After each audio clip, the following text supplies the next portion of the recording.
Voting is underway in Pakistan to elect representatives for the next 5 years. As a parliamentary democracy, Pakistan shall vote for seats in the federal legislature, known as the National Assembly, as well as 4 state legislatures. The polls come at a time when Pakistan is grappling with several challenges like a rise in Islamist militancy, an economic downturn, and strained relations with neighboring countries. In view of the recent terror attacks in the run-up to the polls, mobile services have been temporarily suspended across the country in order to strengthen security. The Interior Ministry, in a message on X, previously known as Twitter, said that the security measures were essential to maintain law and order and deal with all possible threats. The country's electoral battle is primarily focused on the contest between cricketer turned politician Imran Khan's party, the Pakistan Tehreek-e-Insaf or PTI, and Nawaz Sharif's Pakistan Muslim League or PML-N. Analysts suggest that there may be no clear winner, but Pakistan's powerful generals could influence the outcome. Pakistan's military has exerted significant influence over the country's politics throughout its 76 years of independence. Meanwhile, former Prime Minister Imran Khan cast his vote via postal ballot as he remains locked up in jail after his conviction in the Tosha Khana case. In a pre-recorded message posted by his party, the Pakistan Tehreek-e-Insaf, Imran Khan urged voters to come out in full strength and numbers and also to ensure the security of their vote. मैं इमरान खान बोल रहा हूँ। आप कैसे? कल elections है और मैं चाहता हूँ आप निकले इलेक्शंस के लिए, जिन जिन को जानते हैं उन सबको निकालें, क्योंकि इलेक्शंस के जरिए आप अपने और अपने बच्चों का मुस्तकबिल बदलेंगे।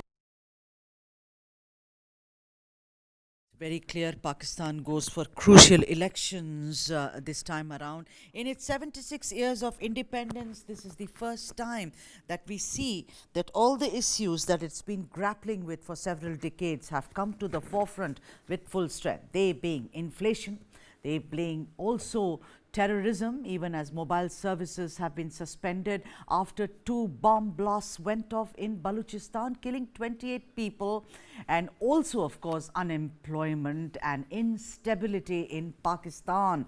But this is a crucial election, the main contest being between Imran Khan and Nawaz Sharif. And to speak more on this, Robinder Sachdev, an expert on foreign affairs, is now joining us on the broadcast. Mr. Sachdev, a very good afternoon to you and welcome to the debate.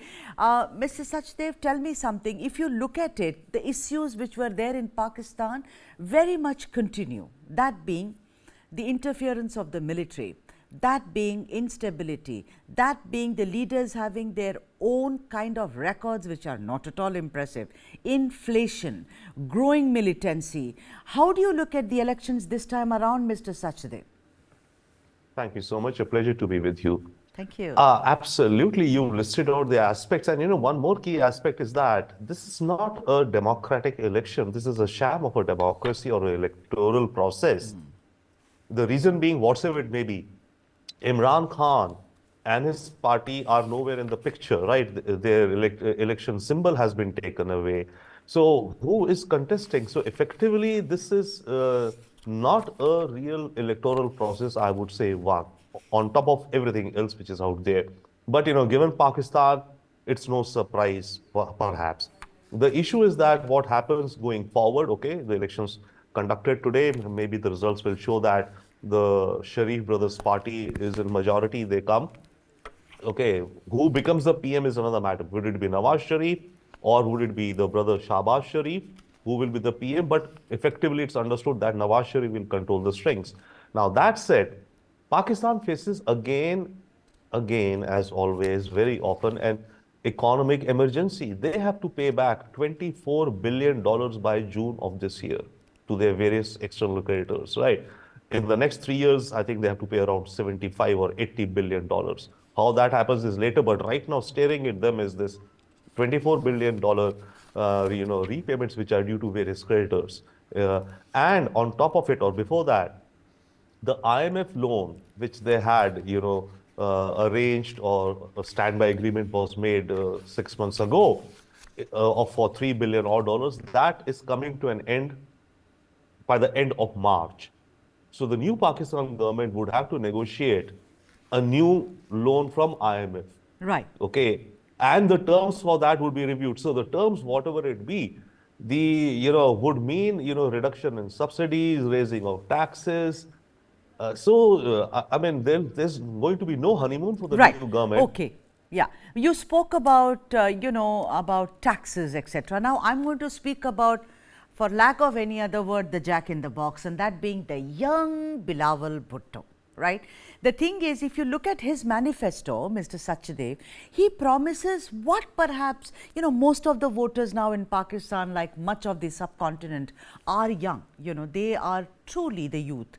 The point is that they want jobs. They want an end to terrorism. They want to go ahead and not, go abroad and kind of pursue their studies. Pakistan is a poor country, much like many countries in the subcontinent. What do you think of Bilawal Bhutto, as it were? Do you think that he even stands a chance of registering? Because like I said, his manifesto, Mr. Sachdev, is extremely modernist. Well, if you look at manifestos, I think all manifestos very often are, idealistic, utopian without regards to or rooted in reality, and so goes with Bilawal Bhutto's this thing. The sense that I think we get outside and generally in Pakistan also, that Bilawal is perhaps viewed as a lightweight. And also his party, the PPP, is considered to be perhaps not as effective and as much, having support of the voters as the PML would have. Actually, the number who could really have played an important role if Imran Khan's party PTI was there with its symbol, even if Imran Khan was in jail, okay, that would have really shown, because Imran Khan has a lot of support exactly to the points that you're talking. The youth are fed up. Imran Khan has been speaking the truth, whatever it be. But Mr. Sachdev, I am sorry to interject here, but what perhaps may go against Imran Khan when we speak in the context of youth is that he's signing a deal with the Taliban. Also, the way he has really kind of angered the young women and generally the women of Pakistan, he's made some very disparaging, and let me say that he's boxed himself into such a corner where he says something, he means something, he goes and does something else. Don't you think all those things, particularly his deal and of course in the context of Afghanistan, may go against him?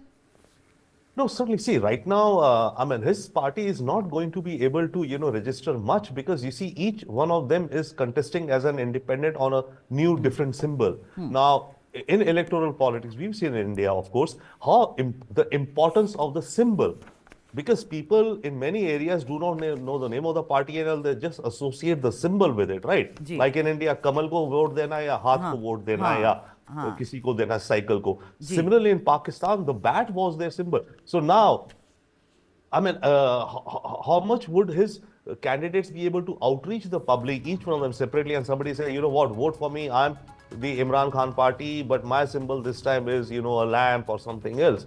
It's going to be extremely difficult, I think, from a communication point of view, for his candidates to get their message across. Now, that apart, the bigger picture which you allude to, that Imran Khan's position amongst the youth and the women and with terrorism, I put forward the following. Imran Khan has been speaking the truth when I say, in terms of that the elite of Pakistan is sold out to the US, the elite army and the elite of the government, and they've been collecting money and corruption. That's a fact, right? And that's a fact which the people of Pakistan realize also. So one is the corruption in the elite. Second is the sentiment of anti-Americanism. Whatever it be said, in Pakistan, there is an anti-America sentiment.